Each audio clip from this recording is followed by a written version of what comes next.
I greet you in Jesus' precious name. It is Wednesday morning, the 5th of August, 2026, and this is your friend, Angus Buchan, with a thought for the day.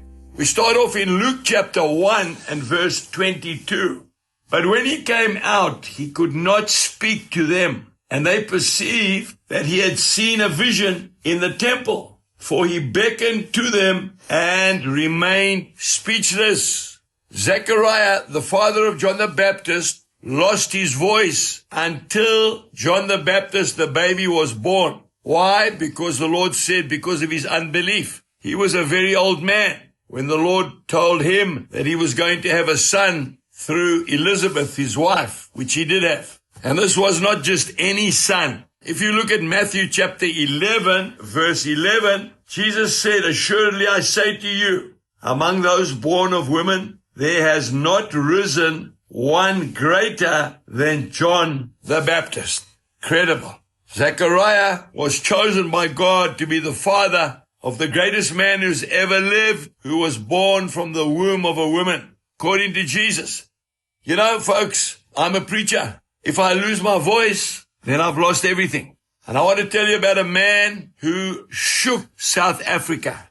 Yes, I'm talking about Andrew Murray, born a preacher. He had shaken the whole of South Africa. He had been preaching for 20 years non-stop, and we can see the results in every small town in South Africa. There is a church that was built through that revival. But he lost his voice, just like Zechariah.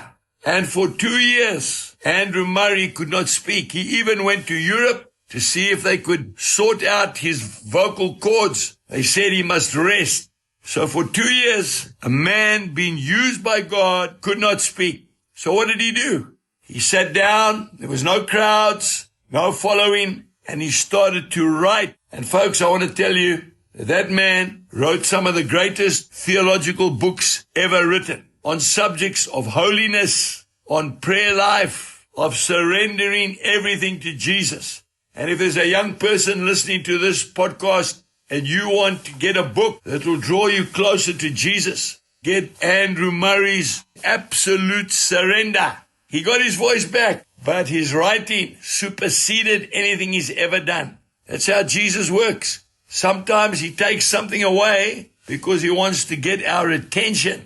Today, listen to what God is telling you to do and then do it with all your heart. Jesus bless you and have a wonderful day. Goodbye.